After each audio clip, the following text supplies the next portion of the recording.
In the middle of the night, somewhere deep in the Arizona desert, an old off-road vehicle sits motionless beside an abandoned road. The engine has long gone cold. The last bottle of water is empty. In the beam of a flashlight, a man kneels beside a muddy waterhole. The water smells rotten. Mosquitoes circle above it. You think, there's no way he can drink that. He reaches into his bag. What he pulls out is not a modern filtration system, no high-tech equipment, just 2 small strips of metal, copper, and zinc. He twists them together, drops them into the water, and waits. And now look at this. The next morning, the water is crystal clear. Sounds like a conspiracy theory, doesn't it? That was my first thought, too. But this exact same chemistry was already being used thousands of years ago by Egyptian healers, by Greek sailors, and later even by NASA engineers. And yet today, most people have no idea it even exists. 2 cheap strips of metal, copper and zinc, that's it. And somehow they can help purify dirty water without electricity, without a pump, without filter cartridges. How is that even possible?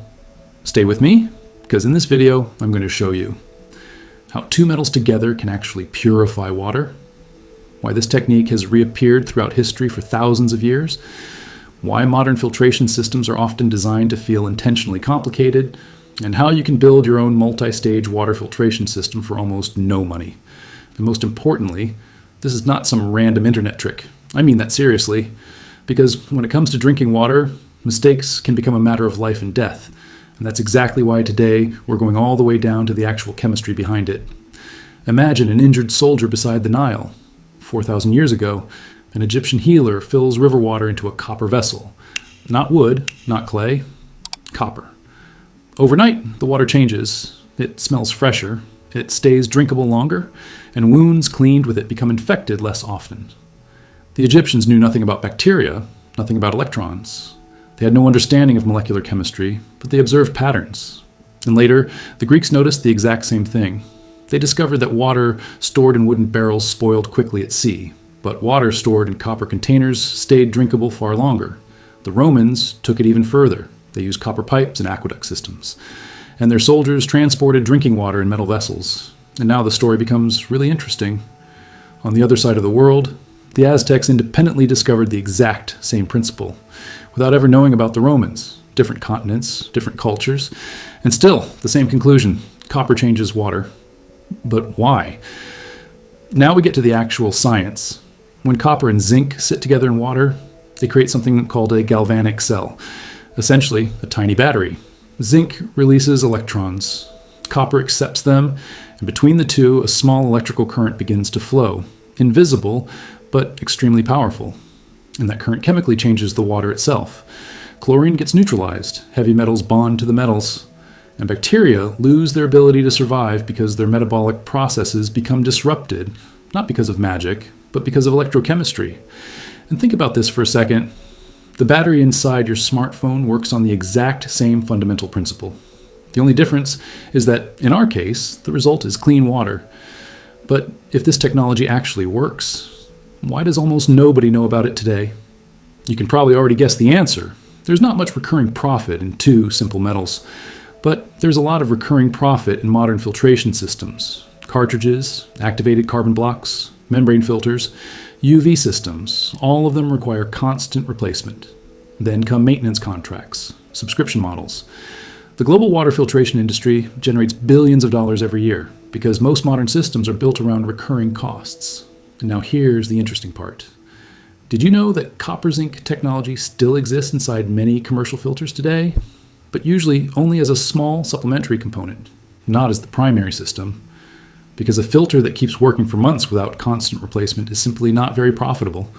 These are not some shady dealings, it's just economics. And so you can save real money and be prepared during emergencies. Let's make this practical. The materials are almost absurdly simple. You need bare copper wire, pure zinc, activated charcoal, a piece of cloth, and optionally diatomaceous earth. Total cost, under $10. If the water is visibly dirty, first filter out larger particles. Use cloth, cotton fabric. This removes mud and sediment. That is not purification yet. It is only preparation. Take about 12 inches of copper wire and the same length of zinc. It is important that the metals must make direct contact. Twist them tightly together place the metal pair into a container of water. Now the galvanic reaction begins. Because something invisible is now happening, electrons start to flow, and during that process, chlorine becomes neutralized, heavy metals become bonded, and bacterial activity becomes disrupted. 4 hours already helps significantly. 8 hours is better. Overnight is ideal. But here's the part many people forget. The metals do not solve everything. Not pesticides, not chemical contaminants. For that, you need activated charcoal. Use natural hardwood charcoal. Never barbecue briquettes. Crush it into small pieces and place it into a container with a small drainage hole. Now pour the pre-treated water through it. The charcoal absorbs many organic compounds and dramatically improves both taste and smell. And now comes the upgrade. Diatomaceous earth, a fine powder made from fossilized microscopic algae. Under a microscope, it looks like countless tiny porous sponges, and that is exactly why it works. Diatomaceous earth can mechanically trap extremely small particles, including many parasite cysts that often survive chemical treatment. And suddenly, this becomes a remarkably powerful multi-stage system. Cloth filters, large debris, copper and zinc work electrochemically, act antimicrobially, and bind heavy metals. Activated charcoal absorbs chemicals, and diatomaceous earth removes microscopic particles. And all of this without electricity. Now, to give you the complete picture, this system is powerful, but it is not perfect. And that is exactly why honesty matters.